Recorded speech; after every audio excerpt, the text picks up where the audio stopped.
সন্তান। ও বন্ধু, পায়ে হাত দিয়ে বলবো বাবা, কেউ যদি চলে যায় চলে যেতে দিবেন বন্ধু, কারো যাওয়া দেখে কেউ যাবেন না। তবে এটাও জানেন বাবা, আপনাদের এই দিনই বন্ধু পাগল আব্দুল খালেক শরীয়তপুরী বয়ানের সাথে অনেক বক্তার বয়ানের কলা কৌশল, ভাব ভঙ্গি, হুঙ্কার ঝঙ্কার, কথার অলঙ্কার, অবাদান ভাষার শৈল্পিকতা, আমার অভিজ্ঞতার আলোক থেকে কথাগুলি বলছি। একটা কথা যেন বাজান হাত ছাড়া না হয়। যাদের কাছে মোবাইল আছে, মোবাইলের মধ্যে বাজান কথার রেকর্ড করে রেখে দিবেন। বাবাজি, জীবনের শেষ বয়ান মনে করে বয়ানখানা করছি বন্ধ। ভাই গো, আল্লাহর বান্দার লাশটা যখন হাতে নিল সবাই, হাতে নিয়ে 2-4 জন যখন কবরে নামাবে, দোয়াখানা যখন পাঠ করতেছে, মিনহা খলাকনাকুম ওয়া ফিহা নুঈদুকুম ওয়া মিনহা নুখরিজুকুম তারাতান উখরা। ও বাবাজি, এলাকার আত্মীয়-স্বজন, আস্থাভাজন, মৃত ব্যক্তির শ্রদ্ধাভাজন, স্নেহভাজন, আপনজন, পড়শি, প্রতিবেশী, ভাই গো, এই কবরবাসীকে যখন কবরে শোয়ানোর জন্য কবরে নামাবে, বাবাজি, হঠাৎ করে সন্তান, আপন সন্তান বাবার লাশটা হাতে নিয়া কবরে যখন নামায় দিবে, নামানোর সময় সন্তান নজর করে দেখে কবরের এক সাইডে ভাই গো কেমন জানি গর্ত দেখা যায়। ডাক দিয়ে বলে, আমার আব্বাকে শোয়াবেন না, আমার আব্বাকে এখন নামাবেন না। এই গর্তটা দেখে আমার সন্দেহ হইতেছে। সন্তান বাবার কথা বলার পরে আত্মীয় স্বজন লাশটা ধরল। এই সন্তান ছেলেটা ভালো করে দেখতেছে কিসের গর্ত, ভালো করে ছোট্ট একটা কাটি নিয়া আমার বন্ধুগণ ঘুটা দিয়া মাটি সরায় রেখে, হায় হায় সর্বনাশ, এটা সাধারণ কোনো গর্ত নয়, এটা বিশাল এক বিষাক্ত ভয়ঙ্কর সাপের গর্ত। Please please wait and see, come to the point. একটু ধৈর্য ধরেন, টের পাবেন আমি কি বলতেছি। আমি 11 বছর জবান খুলে বয়ান করতে পারি নাই বিগত ফ্যাসিস্ট সরকারের কারণে। আপনারা বলবেন, হুজুর অনেকে গ্রেফতার হয়েছিল, আপনি যে আমাকে নিয়েছিল, কিন্তু রাখতে পারে নাই, রাখতে পারে নাই, পারবেও না ভবিষ্যতে। লুঙ্গি পরা মুভি দেখছেন, তা কি হয়েছে? পরনে আমার লুঙ্গি, কোরআন সুন্নাহ আমার সঙ্গী। যতই বলেন জঙ্গি, কাম হবে না আপনার ওই ভঙ্গি। আমি কি বলবো না বাদ দেব? বলেন, বলবো না বাদ দেব? ছেলেটা ডাক দিয়ে বলতেছে, সর্বনাশ, আমার বাবাকে কবরে আমি শোয়াইতে পারবো না, এটা তো সাপের গর্ত, আমার আব্বাকে এখানে শোয়া যাব, আমার আব্বাকে সাপ কামড়াবে। এখন এলাকার গুরুজন, মুরব্বীজন, শ্রদ্ধাভাজন যা আছে সবাই ডাক দিয়ে বলছে, তাহলে কি করা? ছেলে বলতে, যেহেতু লাশের ওয়ারিশ আমি, আমার বাবাকে এখানে শোয়ানো যাবে না, আমার বাবার জন্য আলাদা একটা কবর খনন করা হলো। এলাকার মানুষ বলল, ভাই আপনারা কথা বললেন না তো, ওয়াজ করতেছে আমি, হ্যাঁ সাউন্ড বাড়ায় দেন। কানের মধ্যে কি নিয়ে আইছো? তোমার সাথে তো তোমার ভাবি ভালো আছিল। তুই বাতাস কি তোর এই খাস না আমার কল? হ্যাঁ না, দে আস্তে আস্তে দে, এইভাবে ঘুরেস না, এইভাবে দে, এইভাবে দে, বাদশার মতন বাতাস করবি। কথা কয় না। আপনারা রাগ করতেছে নাকি দাদা? আমি কিন্তু একটি দিল খোলা মানুষ, আমি এখানে কোনো বক্তা হয়ে বসি নাই, আমি আপনাদের একজন সন্তান, দিনী ভাই হিসাবে বসেছি। অনুরোধ থাকবে, কেউ কথা বলবেন না, ডোন্ট ডিস্টার্ব প্লিজ। আমি মানতে পারবো না কোনো ডিস্টার্ব, হতে চাই মোরা সবাই জান্নাতি স্টাফ, ঠিক আছে না? জি জি। মমতাজ আমার বিরুদ্ধে একটা রিট করছিল, আমার বিরুদ্ধে, রেজাউল করিম কাউসারির বিরুদ্ধে। মরহুম রেজাউল করিম কাউসারি সিরাজগঞ্জের মানুষ থাকলে বুঝবে, উল্লাপাড়ার সন্তান ছিল। কাউসারের বিরুদ্ধে, আমার বিরুদ্ধে আর বজলুল রশিদ বিরুদ্ধে, এই 3 জনের বিরুদ্ধে মামলা করছিল। মামলাটা করতে করতে করতে করতে এতদূর পর্যন্ত পৌঁছাইছিল যার পরিপ্রেক্ষিতে বিচারপতি সাদা মানি, না না না, আমি অসম্মান করে কথা বলবো না, ওনারা কয়েকজন মিলে 116 জনের একটা নামের তালিকা করছিল। আপনারা কি জানেন? ওই 116 জনের মধ্যে কি আমার নাম নাই? তাহলে যারা বলেন যে আপনাকে তো কিছুই করে নাই, তাহলে আমি কি এটা মানসিক ভাবে নির্যাতনের শিকার হই নাই? 116 জনের মধ্যে আমার নাম ছিল 14 নম্বরে। এটা ভালো করে লিস্টটা দেখবেন। 116 জনের মধ্যে আমার নাম ছিল 37 কি 36 হবে, অনেকদিন আগের কথা তো, ওটা আমি খেয়াল রাখি নাই। কিন্তু 116 জনের মধ্যে সবার নাম ছিল সাধারণ নাম। মাওলানা নুরুল ইসলাম অলিপুরি, মাওলানা ওমর, কারো নামের শেষে সাহেব লেখা ছিল না। কিন্তু এই লুঙ্গিপুরা মফিদের নামের সাথে ওই দুদক কর্মকর্তারা লিখে দিয়েছিলেন মাওলানা আব্দুল খালেক শরীয়তপুরি সাহেব। ভালো করে দেখে আমার বন্ধুগণ, তখন দেখবে এই 116 জনের যখন লিস্ট হইল, তখন টেলিভিশনে 71 টিভির জনদরদি কিছু সাংবাদিক আমার দিক তাকা, এদিক তাকা, দেখায় দিক, এইরকম নাকের আগা চশমা নিয়ে কাটা কাটা ব্লাউজ পরে কলম একটা হাতে নিয়ে বলতো, জি ম্যাডাম আপনি বলুন মৌলবাদীদের বিষয়ে।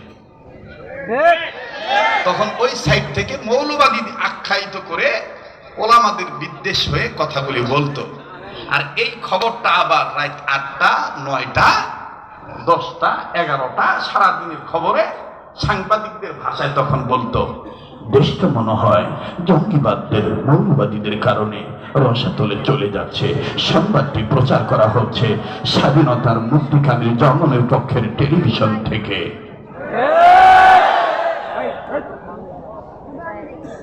কথা কয় না?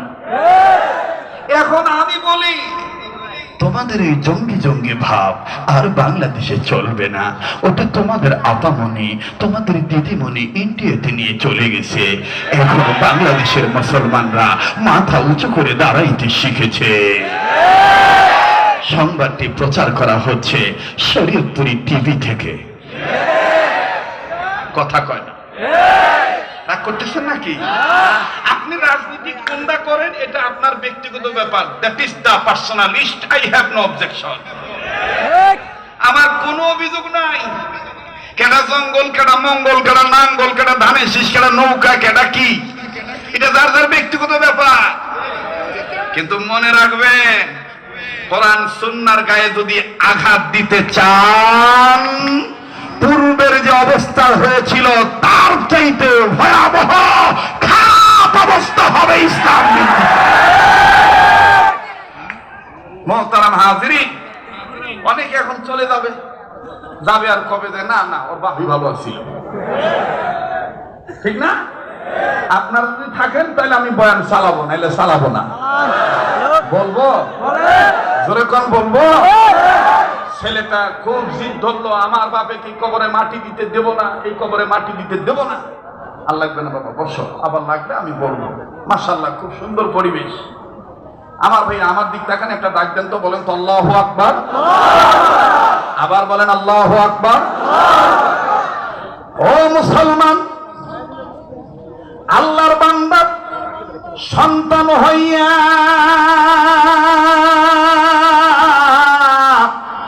বলিলেন যখন কাঁদিয়া কাঁদিয়া যে আমার বাবাকে কবরে দেব না রাখিয়া, এই বাবাকে অন্য জায়গায় নাও সরাইয়া, বাবার জন্য নাও না নতুন করে কবর খনন করিয়া।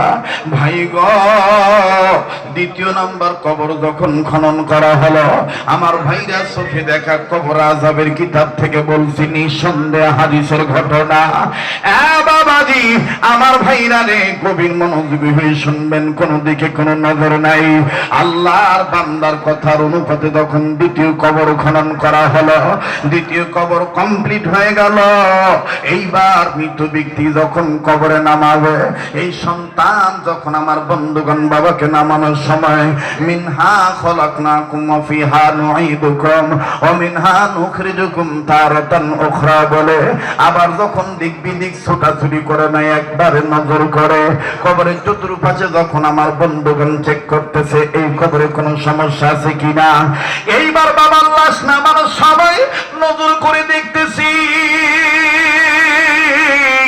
ওই কবরতে ছিল একটা গর্ত, কিন্তু এই কবরে দেখা যায় দুইটা গর্ত। ছেলেটা ডাক দিয়ে বলতেছেন, ওগো আমার আত্মীয় স্বজন, আমার শ্রদ্ধাভাজন ব্যক্তিবর্গ, এলাকার গুণীজন, আপনারা আল্লাহর রাস্তে আমার বাবার লাশটাই কবরে নামায়েন না, আমি একটু দেখি এই কবরের মধ্যে কেন আরো দুইটা গর্ত দেখা যায়। ছেলেটা ভালো করে চেক করলো, চেক করে দেখা যায় বাবা ওই কবর তো কি ভয়ঙ্কর সাপ দেখেছি। আমার বন্ধুগণ এই কবরে আরো দুই গর্তে আরো ভয়ঙ্কর ভয়ঙ্কর সাপ দেখা যায়। বন্ধু, ছেলেটার নজর করে দেখতে পাইলো বাবার লাশ যখন কবরে নামাবে, আমার বন্ধুগণ সাপ ফুস করে মাথা বের করে, আমার ভাইরা ফুসফাস করে। ছেলেটা ডাক দিয়ে কয়, সর্বনাশ সর্বনাশ, আমার বাবার লাশটাই কবর নামানো যাবে না। এলাকার গুণীজন আলেম ওলামা বল ডাক দিব না, হায় হায় কি এমন অপরাধ করেছে পিতা, হারি পিতারই আযাব, পিতার গুনার কারণে বাস্তবিকে তার কবরে আযাব দেখা যাইতেছে, সাপ দেখা যাইতেছে। সন্তান কান্দে আর ডাক দিয়ে বললেন, হুজুর গো বেয়াদবি মাফ করবেন, কষ্ট হয়ে যাইতেছে, আপনারা তৃতীয় নম্বর আর একটা কবর খনন করেন। এবার ভাইরা লম্বা কথা সংক্ষেপ করে বলে দেই, তৃতীয় নম্বর কবর যখন খনন করা হইল, তৃতীয় নম্বর কবর যখন বাজান বাবার লাশ সন্তান রাখবে, আবার অনুরোধ করে বলতেছি মিডিয়ার ভাইরা নড়াচড়া করবেন না, দিলের অন্তরের মধ্যে কথাগুলো ভিডিও করেন। জীবনের শেষ বয়ান মনে করে বয়ান করছি, আমার জীবনে কোনোদিন আমি ওয়াজটা কোনো জায়গায় করি নাই, তবে বাজান গতকালকে শেরপুর জেলার মধ্যে আমি বয়ানটা ঝিনাইগাতি এলাকায় করেছি। বন্ধু, আজ আমি দ্বিতীয়বার আবার নতুন করে শোনাইতেছি, কেন আপনি জাহান্নামের আগুন থেকে নিজে বাঁচবেন না, অপরকে বাঁচাবেন না। ভাই গো, তৃতীয় নম্বর কবর খনন করে যখন বাবার লাশটা কবরে নামাবে, হায় হায় এই তৃতীয় নম্বর কবরের মধ্যে আরো 5টা গর্ত বেশি দেখা যায়। তার মানে যেখানে কবর খনন করে সেখানে খালি সাপ আর সাপ। বাপরে বাপ, কত নাকি হবে ভয়ঙ্কর আযাব। কি করেছে তার পাপ, যেই পাপের মাসুল হলো সাপের ফুসফাস, ওরে কি দে সর্বনাশ। এই কবরের মধ্যে ভয়ঙ্কর আযাব। সন্তান কান্দা ডাক দিয়ে বলে, আল্লাহ আমার বাবার লাশটা কি তাইলে কবরে রাখা যাবে না? ভাইজান, এলাকার মুরব্বীরা ডাক দিয়ে বলতেছে, বুঝতে পেরেছি। ওলামায়ে কেরামরা যোগ্য বুজুর্গ আলেমের কাছে গেল, বড় আলেমের কাছে যে বলতেছে, হযরত জি এই ঘটনা। হযরত বলতেছেন, মনে হয় তার কাছে পাওনা দাওনা কেউ পাবি, এই পাওনা দাওনা না পরিশোধ করার আগ পর্যন্ত তার কবর আযাব মাফ হবে না। আল্লাহ পাক স্বয়ং আল্লাহ নিজে কবর আযাব দিয়ে দিতেছে। আমার ভাইরা, সন্তান আর এই মাইয়াতের ছোট ভাই, মৃত ব্যক্তির আপন ছোট ভাই এলাকার মধ্যে মাইকিং করা শুরু করলো, আমার বাবার কাছ থেকে, আমার ভাইয়ের কাছ থেকে কেউ কিছু পাইবানি, পাইলে নিয়ে যাও, আমার ভাইকে তোমরা মাফ করে দাও, ভাইজানকে মাটি দিতে দাও, আর কেউ এরকম করিও না। কেউ যদি পেয়ে থাকো বলো, আমরা পরিশোধ করে দেব। ভাইরা, আমার পাওনা পরিশোধ করা হলো না, না সাবধানা। আমার বন্ধুগণ এইবার ডাক দিয়ে বলতেছে, সম্ভবত এই লোকটার গোসল ভুল হয়ে গেছে, কাপড়ের মধ্যে ভেজাল আছে, নতুন করে আবার গোসল করাও, আবার কাফনের কাপড় পরাও, আবার জানাজার নামাজ পড়াও, সকলে মিলে কবরের মধ্যে রাখো। বাদান যখন এইরকম মাসআলা হুজুররা বলল, হঠাৎ করে বহিরাগত এক এলাকার কবর খনন করা একজন বুজুর্গ ব্যক্তি দৌড়াই ডাক দিয়ে কয়, ছেলে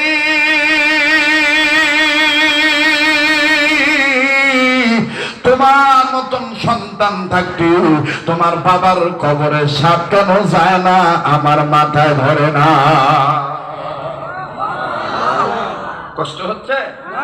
কষ্ট হচ্ছে?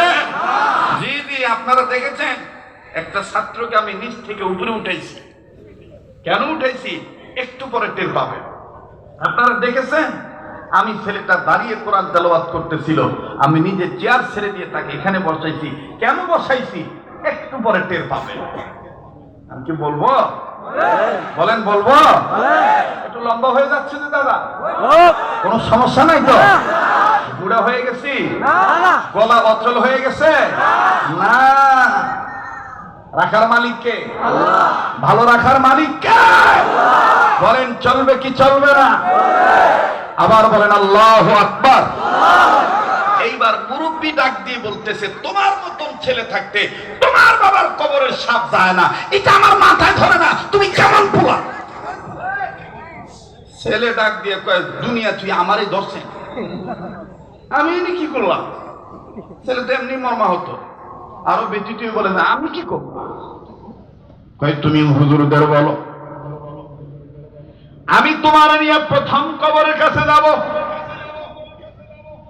তোমার কানে কানে আমি কিছু কথা বলবো, যদি তুমি মেনে নাও তাইলে তোমার বাবার কবরে একটা সাপও থাকবে না, এমনকি অত্র এলাকার কোন এলাকার কবরে আর আযাব হবে না। আমাদের মরণ যেন হয় মাশাআল্লাহ, আমাদের মরণ যেন হয় এবার কাঁধের উপর হাত দিয়ে এই বুড়া লোকটা সন্তানকে নিয়ে প্রথম কবরের দিকে যায়। যখন প্রথম কবরের দিকে গেছে, এই বুড়া লোক যখন বলতেছে, এলাকার কিছু দেওয়ানি আছে, দেওয়ানি বুঝেন কিনা জানি না, রংপুরি ভাষায় বলে, রংপুরিয়া ভাষা বলে, হারে তুই দেওয়ানি হচ্ছিস? রংপুরের লোক থাকলে আমার ভাষাটা বুঝে নিবে। রংপুর, কুড়িগ্রাম, লালমনিরহাট, তারপরে আপনার কি বলে ঠাকুরগাঁ, নীলফামারী, দিনাজপুর, পঞ্চগড়, এগুলো এলাকার যখন কাহো মাতব বাড়ি করে, ভাই মাতব বাড়ি বোঝেন? এই গাজীপুরের অঞ্চলের এলাকার বলে হ্যাঁ হইলো এলাকার হোদ্দা, হ্যাঁ হইলো এলাকা। এই ভাষাটা এই পঞ্চগড়, দিনাজপুর, নীলফামারী, রংপুরে, কুড়িগ্রামের আঞ্চলিকতে বলে ওমার কথা কছেন, আমরা আমার এলাকার একটি হইল বড় দেওয়ানি, একটি হয় দেওয়ানি। রংপুরিয়া ভাষা, রংপুরের জীবনের প্রথম দায় আমি মগা হয়ে গেছি। এক মুরুব্বি আইসা লাঠি ভর্তি আসা ডাক দিয়ে কয়, তোমরাই হুজুর? বাপরে, সবাই আমাকে কয় আমনে করে, হ্যাঁ তোমরা। এখন ওই কমিটির লোকজন বলতেছে, হ্যাঁ চাচা ভাই আমরাই আমার হুজুর। এখন এই মুরুব্বি আবার কাছে আমার ডাক দিয়ে কয়, হুজুর তোমরা ভালো আছে? বাপরে, এটা আবার কোন ভাষা রে? তুমিও কয় আপনিও কয়, হুজুর তোমরা ভালো আছেন ভাই? আমি ডাক দিয়ে এখন বললাম, ও বুঝছি, আমার আঞ্চলিকতা এইটা এইটা। না বলতে মুই তো ভালো আছো ভাই, তোমরা কেমন আছেন? মুই তো ভালো আছি, তবে তো তোমার প্রতি মোর একটা কথা। বললাম কি কথা ভাই? কথা হয় দোয়া করিবে, তোমার ওয়া শুনিয়া মুই প্রতি আইত গর্ভবতী হই। আমার মাথা গেল নষ্ট, হায় হায়, মানুষ আবার গর্ভবতী হয় কেমনে? বোঝেন নাই মনে হয়, কথা বোঝেন নাই? রংপুরিয়া ভাষায় এই মুরুব্বি বলতেছে, ভাই দোয়া করেন তোমার ওয়াজ মুই প্রতি আইত শুনি গর্ভবতী হই। এখন আমি ডাক দিয়ে বলতেছি, ভাই তোমরা মুখ দেখিয়া কি কথা আউলি ফেলাইছেন নাকি? কি কবার ধরি কি করতেছে? হুজুর কি কইছি হুজুর? আমি কইতেছি পুরুষ মানুষ কেমন ফির গর্ভবতী হয়? হুজুর মুই তো তোমার দেখি ভাষা আউলি ফেলাইছি। আমি কইতে তোমরা কি কবার ধরছিলেন? আসলে মুই কবার শাশু তোমার ওয়াজ মুই শুনি প্রতি আইতো গর্ভবতী হই। আমি ধর গর্ভবতী না গর্ভবোধ করি। হয় হয় হুজুর ওইটাই, মুই কবার ধরি আউলি ফেলাইছি, মুই কবার ধরি আউলি ফেলাইছি। যেমন ওই মাইয়া বিয়ে দিছে নতুন, এখন বিদায় মধ্যে সইফে দিব, বিদায় সইফে দেয় না, শাশুড়ি জামার হাতে তুলে দেয় না, জামার হাতে তুলে দেওয়ার সময় আমাদের মাইয়া দেয় মাইনো না, জীবনে কোনোদিন মানুষ কোনোদিন রান্না করে না, কিছু করে না, মাফ করে দিও, ভুল টুল তোমার মায়ের কইও, একটু হিগায় যাতে মাইনে দিবা পারে। এইরকম করে মগা জামার সামনে যখন শাশুড়ি কান্দে, জামাই এখন ফট করে ডাক দেখো, আম্মা আপনার মায়ের লেগে এত কান্দেন কেড়ে, আপনি কেড়ে বুঝেন না, আপনার মাইয়া যেটা আমার মাইয়া ওইটা সেটা।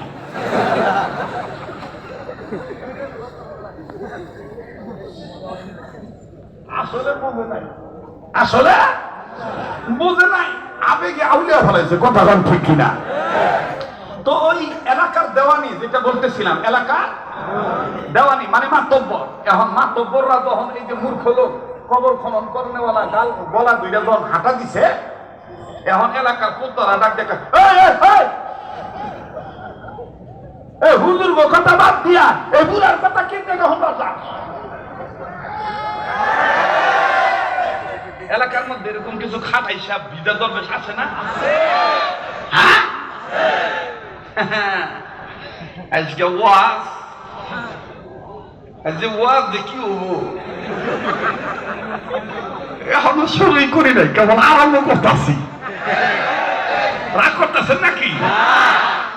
এলাকার মধ্যে কিছু হাইব্রিড বুজুর্গ আছে, দেখবেন ইমামের চাইতে বেশি বুঝে, কথা কয় না, ইমামের চাইতে বেশি বুঝে।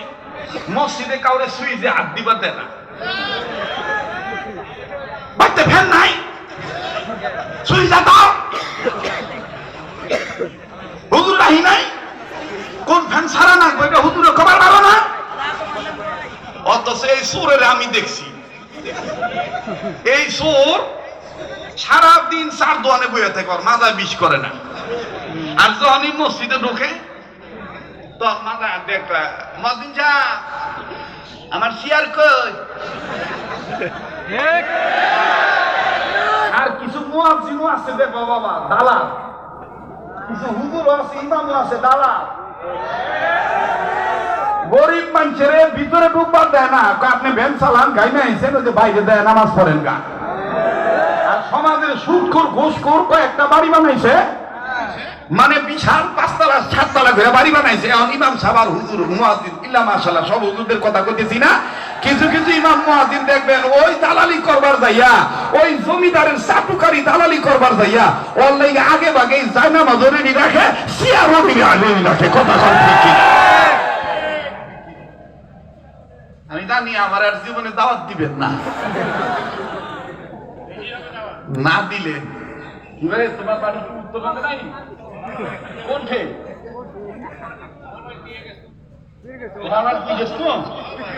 কোনঠে মিঠা পুকুরা সব বড়। আল্লাহু আকবার। রংপুরিয়া ভাষা, রংপুরিয়া লোক মোট 500 বসে আছে, আজ মিলি গেল, ঠিক না? রাগ করতেছে নাকি? বেজার হইতেছে? এরকম কিছু আসে মসজিদ কমিটির মধ্যে, মুসল্লিদেরকে, গরিব মানুষদেরকে খালি ঝাড়ির উপরে রাখে। আর দেখবেন যে 12 মাস একটা ফ্যানের তলে ও 12 মাস বসে থাকে ওর ওই জায়গায়। আবার দেখবেন ইমাম মুয়াজ্জিন কয় উঠুন উঠুন, ওদিক যান ওদিক যান, এখানে হাদিস সব বলবো, এখানে ওর মার ভাতার বইব।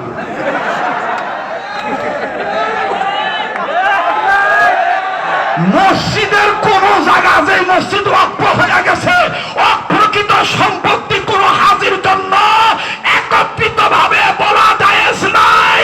মসজিদ সবার জন্য উন্মুক্ত, কথা বলেন ঠিক কিনা?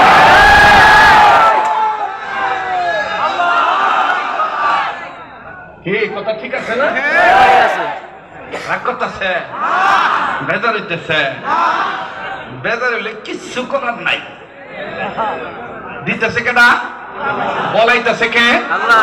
খালি দেখবেন কেডা কেডা পালায়, যেটা পালাবো মনে করবেন এই দেশে তোর বাপ ভালো ছিল। কথায় মা ওই বেজার গরম ভাতে। আরো দেখবেন আরেকটা গ্রুপ আছে, এই যে শীতের দিন আসতেছে না, দেখবেন যে এখানে রোদ পড়ে, ওই রোদের মধ্যে সারাদিন বসে থাকবো বুড়ে, যত মায়া লোক যাইব, সুযোগ পাইলি গলার কাশি দেখা, বাড়ি কই, দেশ কই, বিয়ে হইছে, পর্যন্ত কি হয়েছে? কয়টা পোলাপা? কয়টা পোলাপান? জামাই ভাত ঠিক মতন দেয় না। এই খানা ছেলে ঘরে খানায় ওর জামাই ভাত ঠিক মতন দেয় কি দেয় না, তোর দিকে বেরতেছি কেনা কথা কয় না। তখন এই বুড়ার ইফটিজিং হয় না। আর যখন এলাকার ছেলেরা জোয়ান জোয়ান ছেলেরা খালি মাইয়া লোকের দিকে একটু তাকায়, তখন দেখবেন যে উল্টাইয়া মসজিদের মধ্যে একটা হুজুর একটু ভালো করে ওয়াজ করেন, আগর নাতিরা ঠিক মতন কলেজে যাবে পারে না। তখন নাতিন করে না করছে কারা ঢাকা তিনি ডাইকার চল চলবার পারে না, তোর নাতিনরা খুঁজে চলে কথা কয় না, যে যুবকরা কথা কবে না।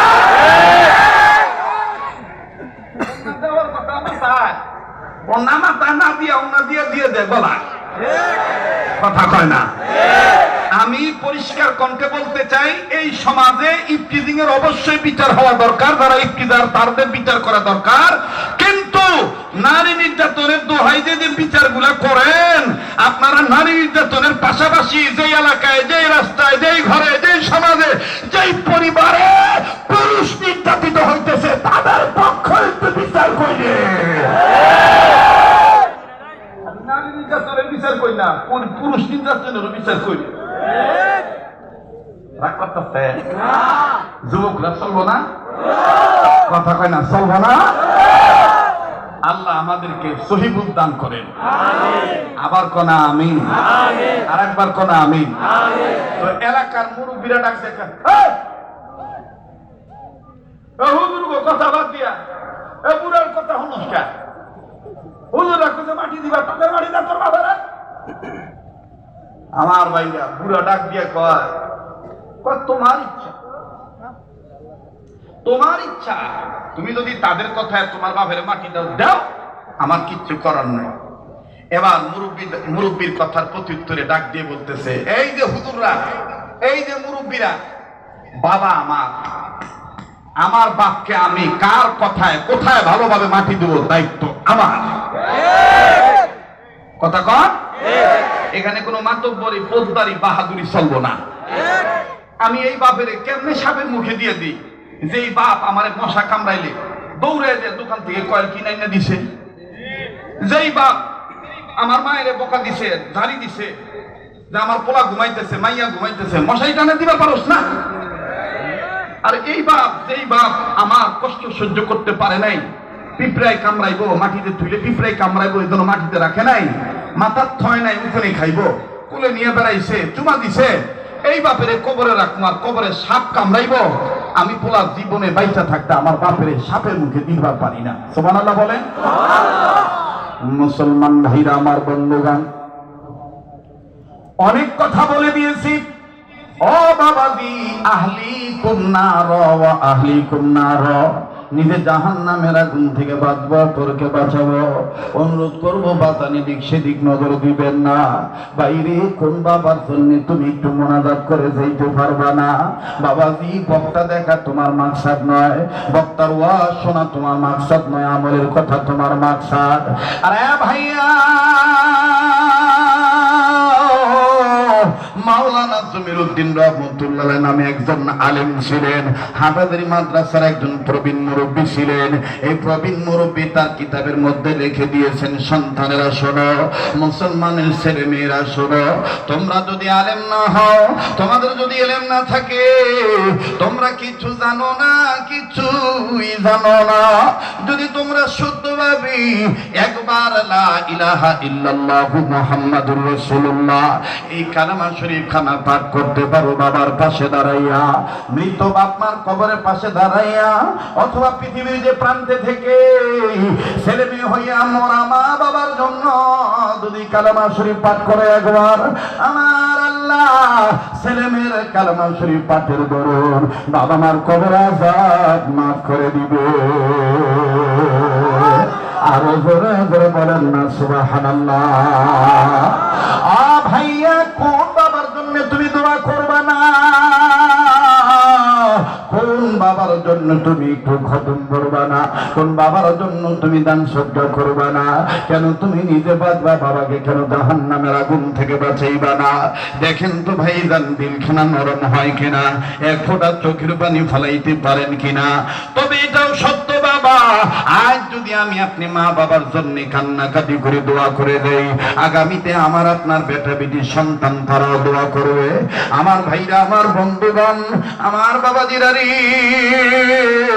আমাদের সেরে তাজ উস্তাদুল উলামা মুফতি লিহাজউদ্দিন ভূঁইয়া দামাত বরকতুল আলিয়া তিনি যখন বয়ান করতেছিলেন, আপনারা দেখছেন কিনা জানি না, আমি মনোযোগ সহকারে কথাগুলি শুনতেছিলাম।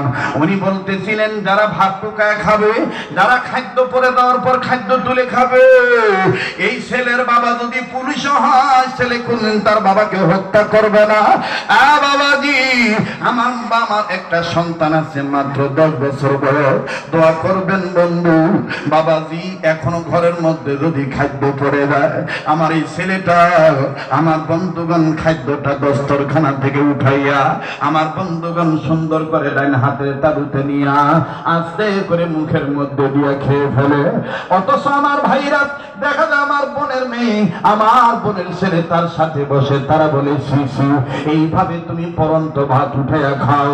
ছেলেটা কান্না কান্না ভাব নিয়ে বলে, আব্বু বয়ানে বলছে এবং আব্বুর উস্তাদ বয়ানে বলেছে, আমার উস্তাদ আমাকে শিখাইছি, পরে দেওয়া ভাত, পরে দেওয়া খাদ্য উঠাইয়া খাবে যারা, রোজ হাসরে নবীর সুপারিশ পাবে তারা। আরো জোরে জোরে বলেন না সুবহানাল্লাহ। বাবাজি, শুধু তাই নয় রে ভাইয়া, যাদের চোখের জ্যোতি কমে যায়, মুহাম্মদুল্লাহ হাফিজি তার কিতাবের মধ্যে লেখেন, যাদের অল্প বয়সে চোখের জ্যোতি হারায় গেছে, অল্প বয়সে দাঁত নড়বড় করে, পরন্ত ভাত যদি উঠাইয়া বাম হাত দিয়া উঠাবেন, আমার বন্ধুগণ, বাম হাতের 2 আঙ্গুল ইউজ করে ভাতটা উঠাবেন, উঠাইয়া ডাইন হাতের তালুর মাঝখানে নিয়া বিসমিল্লাহ বলে যদি আপনি খাবারটা খান, জিন্দেগিতে মৃত্যুর আগ পর্যন্ত আপনার দাঁত পড়বে না, আপনার চোখের জ্যোতিও হারাবে না। ইসলামের আদর্শের মধ্যে, ইসলামের সুন্নাহর মধ্যে ও বাবাজি এত কিছু প্রেসক্রিপশন আছে বাবাজি। ইদানিং কালে বাজান হাই প্রেসার, লো প্রেসারের রোগী বের হয়ে গেছে, রোগী বেড়ে গেছে বাজান, তাদের জন্য একটা ঔষধ আমি বলে দেই। আমার ভাইরা, আমার বন্ধুগণ, হাকিমুল উম্মত মুজাদ্দিদুল মিল্লাত মাওলানা আশরাফ আলী থানভী রাহমাতুল্লাহি আলাইহির আজাল্লা খলিফা, আমাদের দাদা হুজুর হাজী হযরত শাহ আব্দুল হক রাহমাতুল্লাহি আলাইহি, ওনার আবার আজাল্লা খলিফা।